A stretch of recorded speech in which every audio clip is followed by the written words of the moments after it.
Welcome to Sleepy Chronicles. Before we begin our journey into the winding alleys of the past, please take a moment to find your most comfortable position. Settle deep into your blankets, adjust your pillows until you feel perfectly supported, and if you can, put on your headphones. Let the atmosphere of Georgian London wrap around you like a heavy wool cloak. Tonight, we begin a 5-part epic titled The Leather and the Lash. We follow young Arthur Finch, an 18-year-old from the mud-caked lanes of Norfolk, as he arrives in the roaring, soot-stained metropolis of 1782. Over these 5 chapters, we will witness his transformation from a country boy into a master of the gentle craft, learning to survive the cut-purses, the fog-choked wharves, and the relentless hustle of a city that never stops moving. Before we step off the coach and into the grime of the city, please remember to subscribe to the channel and like the video. Your support helps us keep these historical lanterns burning. Now, close your eyes, take a deep, slow breath, and let the 18th century rise up to meet you. Part 1. The scent of Cordovan, the wooden frame of the heavy stagecoach groaned under the weight of its passengers. A rhythmic, bone-jarring vibration that had been Arthur Finch's only companion for 2 long days. As the horses crested the final hill before the city, the world changed. The clean, sharp scent of the pine forests was violently replaced by a thick, suffocating blanket of yellow-gray coal smoke. It was a smell that stayed on the tongue, a mixture of sulfur, wet wool, and the exhaled breath of 500,000 people. The year was 1782, and London was a beast that never stopped breathing. Arthur looked out the window, his fingers tracing the rough texture of his small wooden crate, which held everything he owned: 2 shirts, a spare pair of wool stockings, and a letter of indenture to Master Benjamin Soul, a shoemaker near the Strand. The coach finally rattled into the yard of the Golden Cross Inn. The moment Arthur's boots hit the ground, the sensory assault nearly overwhelmed him. The air was a heavy, humid soup of odors. The sharp tang of gin from a nearby cellar, the salt of dried fish, and the unmistakable, deep funk of horse manure from the street below. "Watch your step, lad," a porter grunted, nearly knocking him over with a massive leather trunk. Arthur realized quickly that in London, no one waited for you to move. The streets were a treacherous landscape of black slush, a mixture of household waste, and the soot that rained down from 1,000 chimneys. There were no sidewalks here, only narrow paths protected by iron posts. He walked toward the center of the street, careful to avoid the kennel, the shallow trench where the city's liquid waste flowed toward the Thames. He found the shop of Master Soul tucked into a narrow lane off the Strand. It didn't smell like the rest of London. As he pushed open the heavy oak door, he was met with the rich, earthy scent of tanned leather, linseed oil, and beeswax. The interior was a sanctuary of specialized tools, iron lasts, sharp paring knives, and hammers with heads worn smooth by decades of use. Master Benjamin's soul was a man who looked like he had been made from the very material he worked with. His skin was tough and brown, his hands gnarled and permanently stained with black dye. He didn't look up from the boot he was stitching with a waxed linen thread. "Elate Finch," Soul said, his voice a low rasp. "In this trade, we measure our lives by the stitch. A loose thread is a ruined reputation. Put your things in the attic. You start tonight. There is a gentleman's riding boot that needs the soul channeled before the bells strike midnight." Arthur climbed the narrow, winding stairs to the attic. The room was tiny, with a single window that looked out over a sea of rooftops and chimneys. As he laid down on the straw mattress, he felt the vibration of the city beneath him, a giant, ticking machine of commerce. He looked at his hands, knowing that soon they would be stained, calloused, and strong. He was no longer a boy of the fields. He was an apprentice to the craft. The first night in London was never quiet.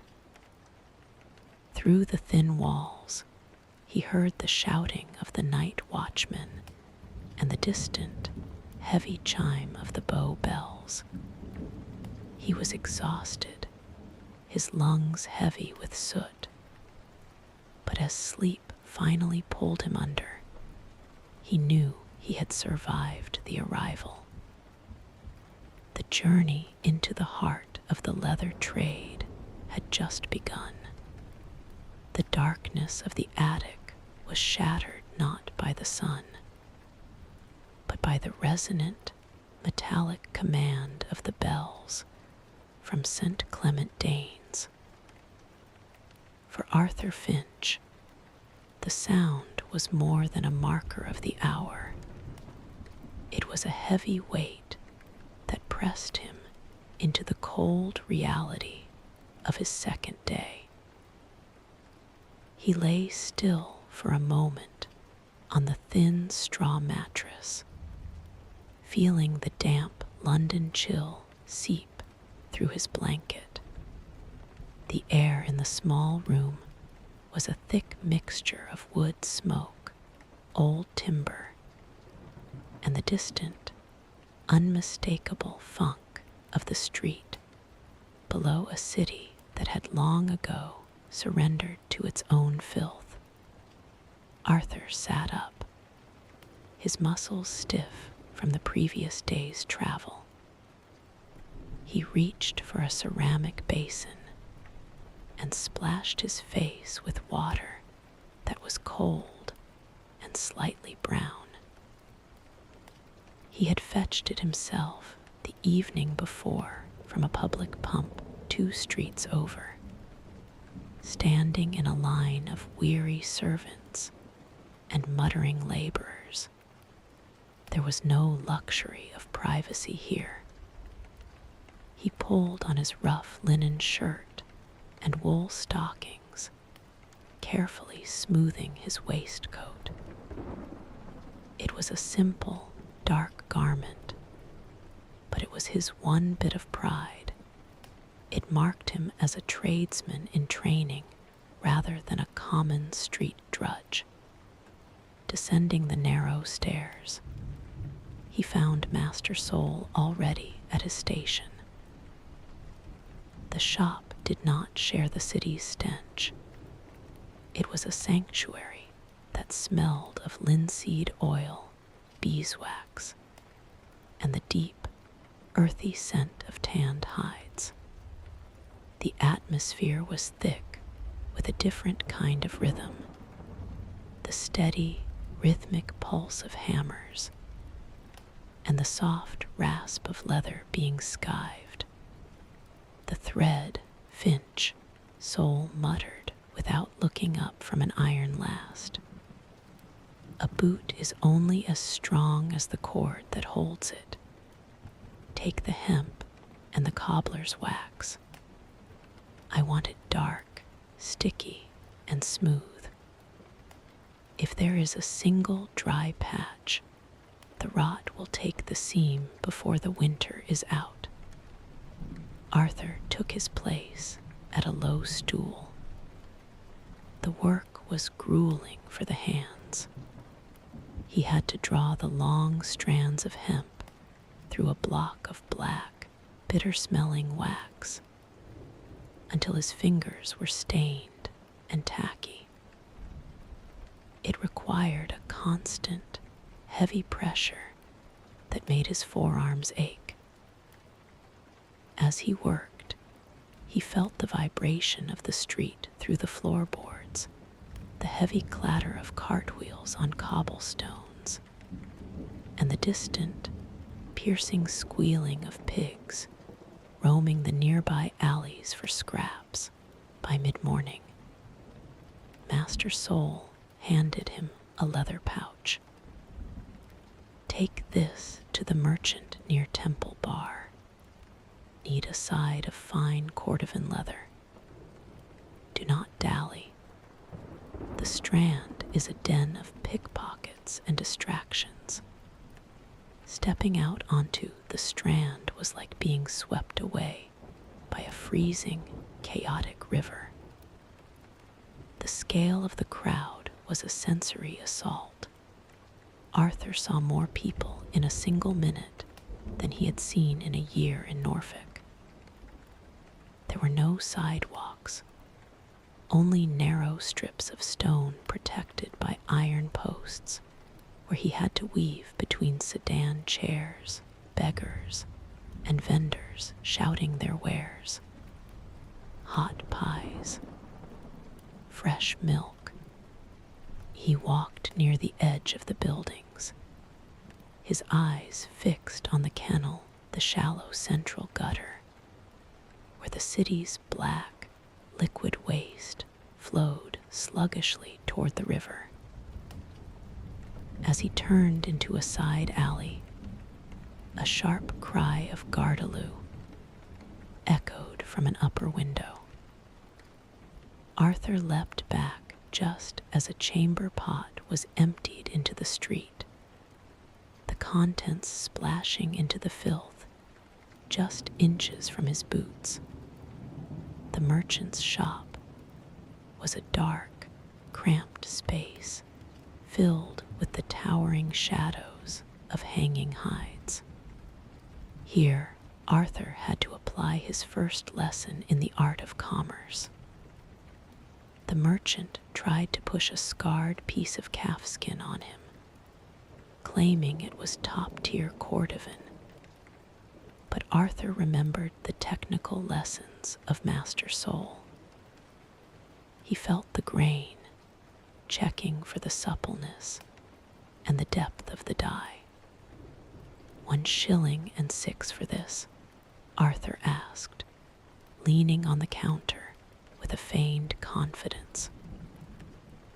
Master Soul knows the difference between a fine hide and one taken from a diseased beast. This grain is broken, After a sharp negotiation, they settled on a fair price. Silas tucked the bundle under his arm and hurried back, his heart hammering against his ribs.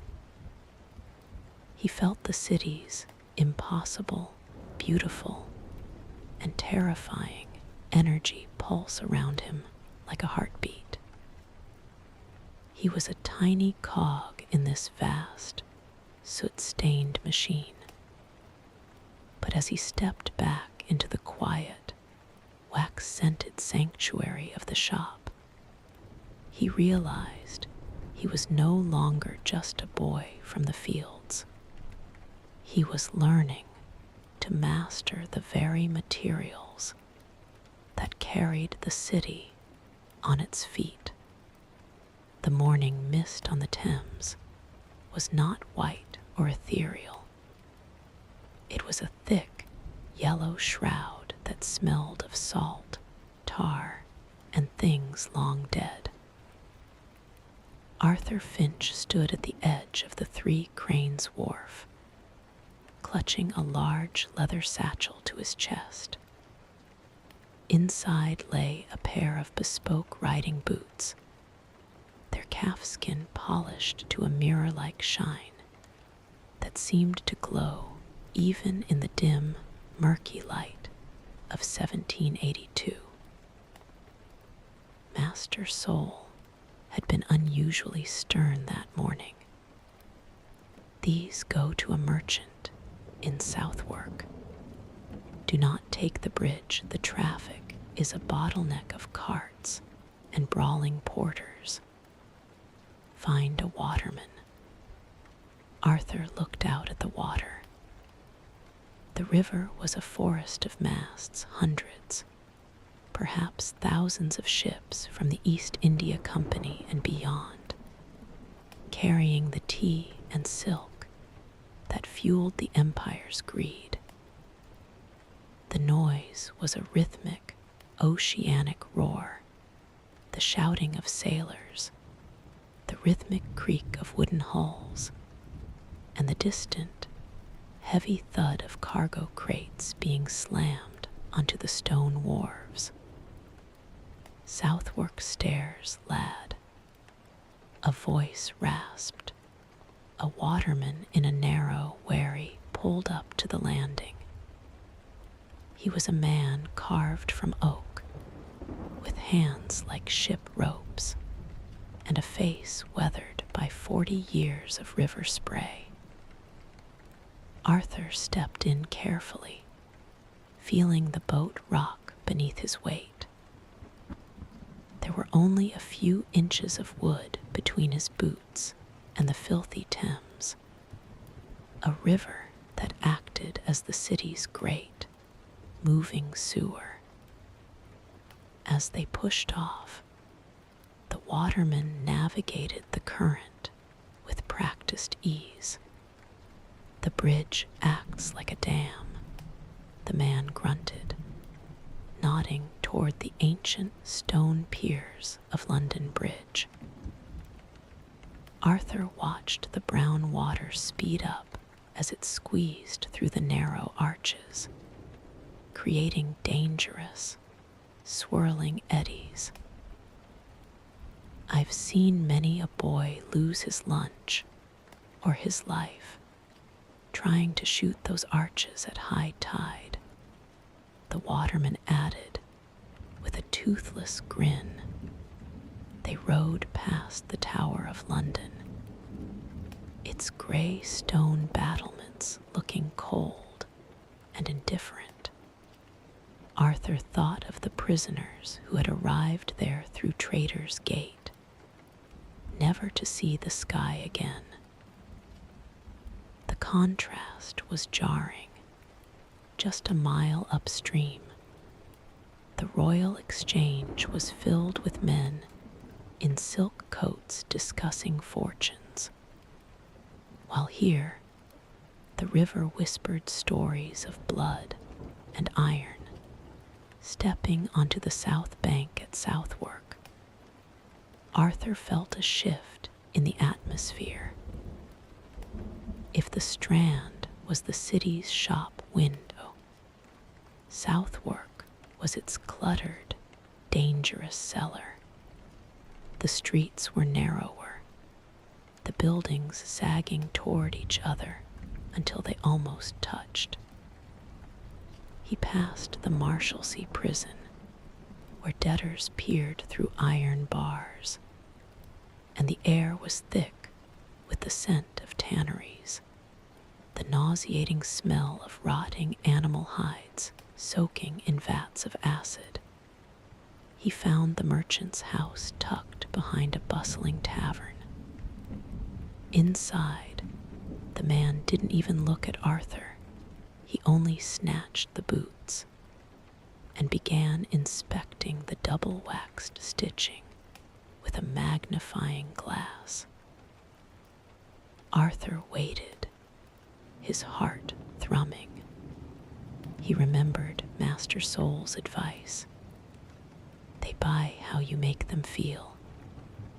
Master Soul ensured the leather was treated with triple refined tallow, sir, Arthur said softly. The water will beat off them, even in a Southwark flood.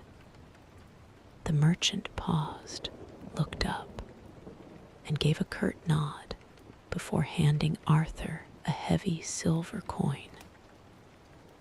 On the return journey, Arthur chose to walk across London Bridge. It was a city unto itself, a covered tunnel of shops and houses suspended over the water. It was dark even at noon, the upper stories blocking out the sun. He passed a gin shop where the desperate huddled on steps, their eyes glazed and hands shaking.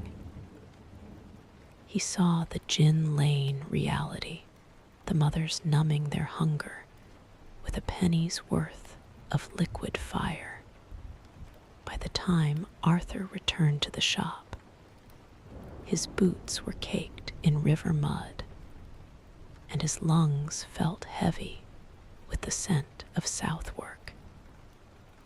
He handed the coin to Master Soul, who was busy skiving a piece of tough bullhide. You have the river on you, Finch, the master said without looking up. But the delivery is made. Go wash. The evening brings the theater folk, and they have no patience for the smell of the tanneries. Arthur climbed to the attic.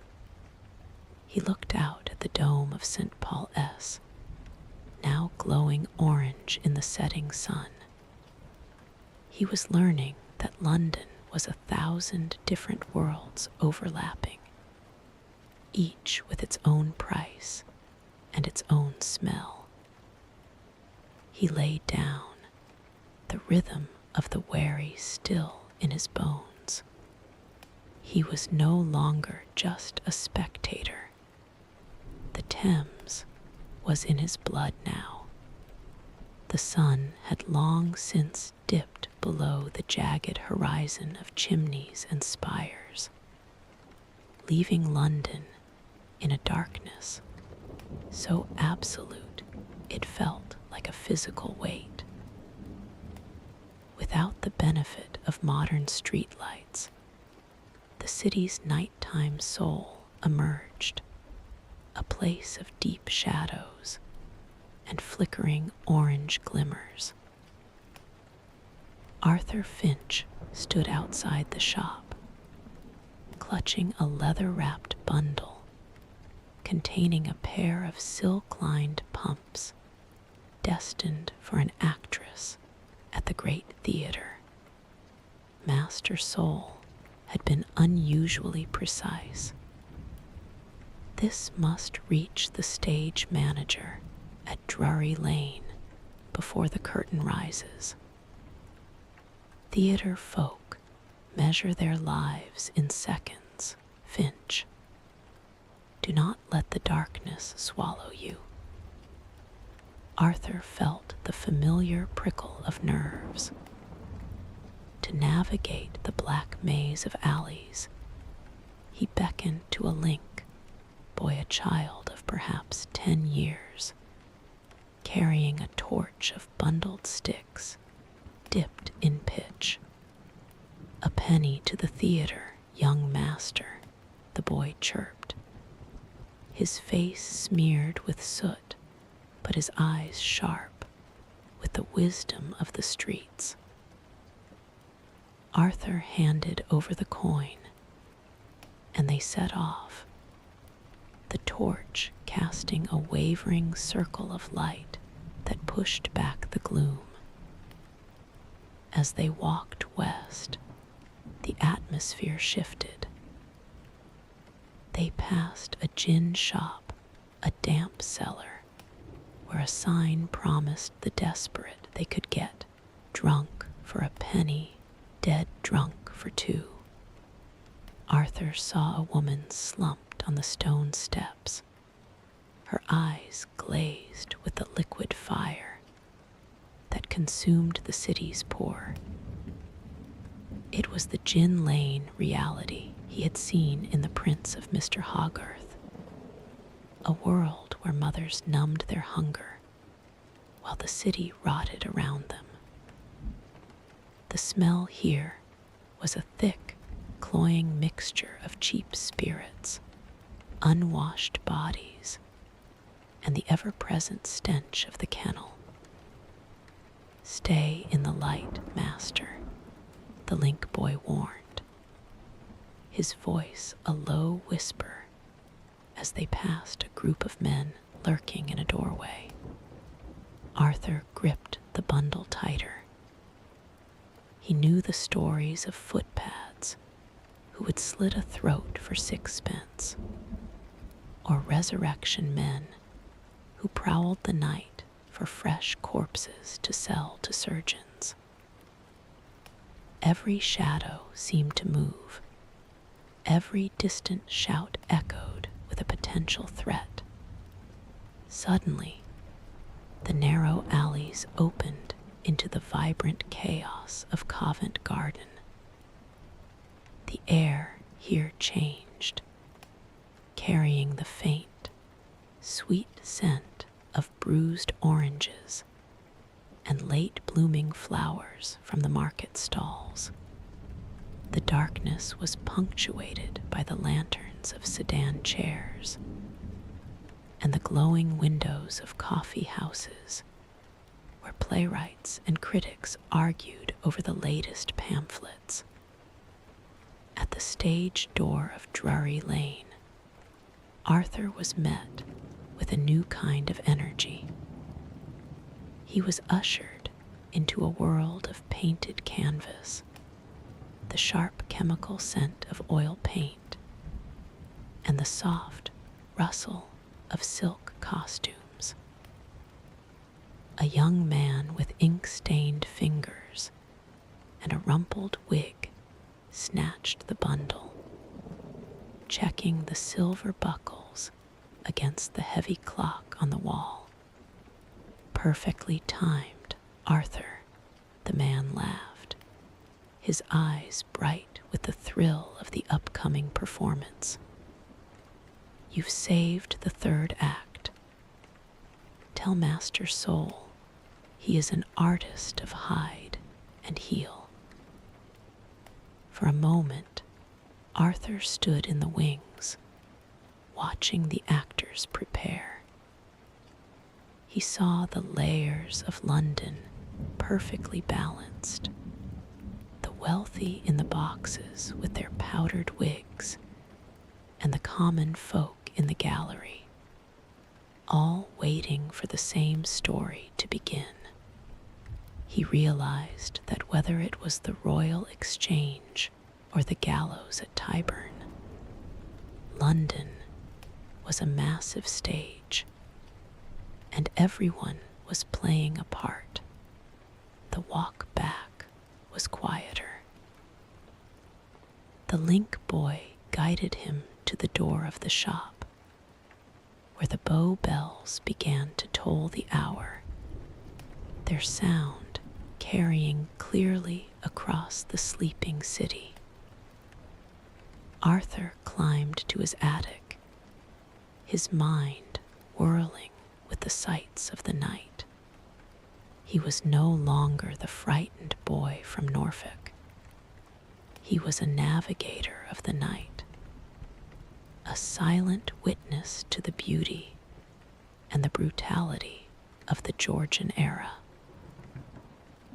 As he closed his eyes, he thought of the final piece of his apprenticeship, the grand project that would prove he truly belonged to this impossible city.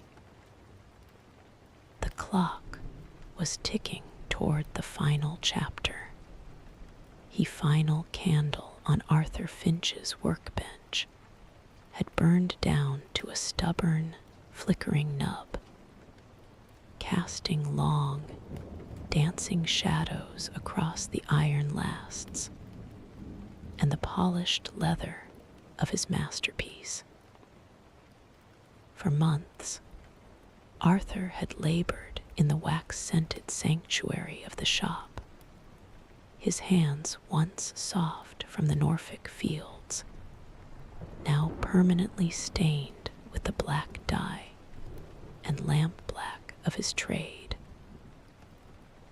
This was the moment of completion. He pulled the final waxed thread through the welt, his heart beating in synchronization with the rhythmic, mechanical pulse of the city outside. With a soft, final tug, the boot was finished. It didn't just sit there. It possessed a grace and strength that seemed to capture the very essence of 1782. Arthur walked to the small attic window and looked out over the rooftops of Cheapside, the busiest commercial street in the world. The city was a vast, breathing organism of 500,000 souls who had yet to discover deodorant, but had built a cathedral so massive it took 35 years to complete. Below him, the streets were a chaotic symphony of iron-rimmed wheels, the squealing of pigs roaming the alleys for garbage, and the distant, resonant tolling of the Bow bells. He realized now that London was not just a place of filth and soot. It was a city of extreme contrasts. It was a metropolis where you could watch a man hang at the Tyburn gallows in the morning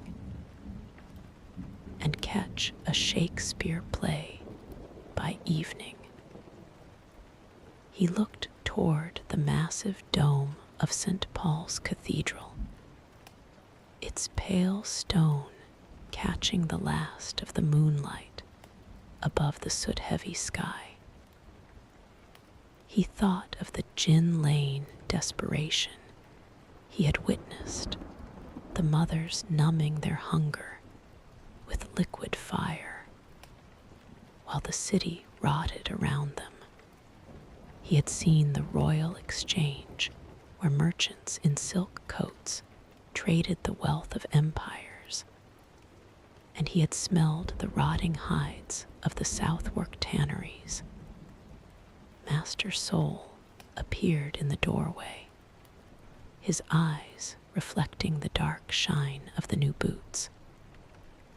He didn't offer a hollow compliment. Instead, he simply nodded. "You've captured it, Finch. Not just the leather, but the spirit of the craft. You're no longer a boy from the fields.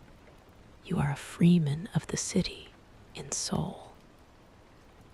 Arthur felt a profound sense of belonging. He had survived the mud of the Thames, the shadows of the night, and the exhausting 16-hour days. He was a tiny cog in this vast machine, but he was a cog that worked with precision.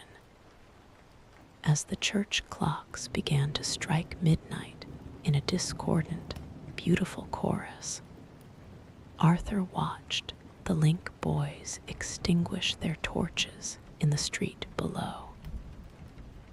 He understood that London would continue to grind some people down to nothing, while lifting others to heights they never imagined.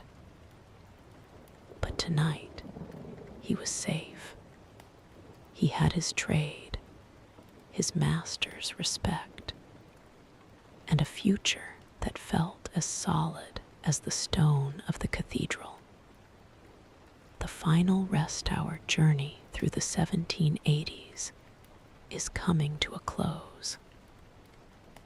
Arthur has found his place in the gears of history, and now it is time for you to find yours in the quiet of the present.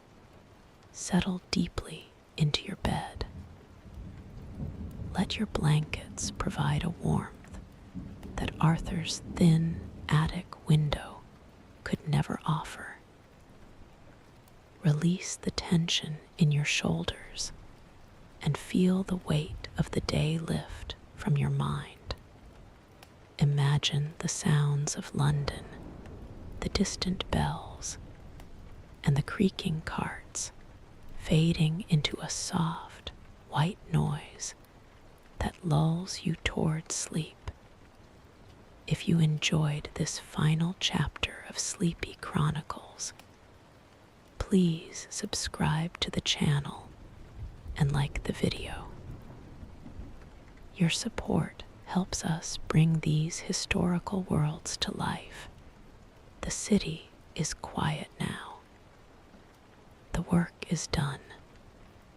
The clock is wound, sweet dreams.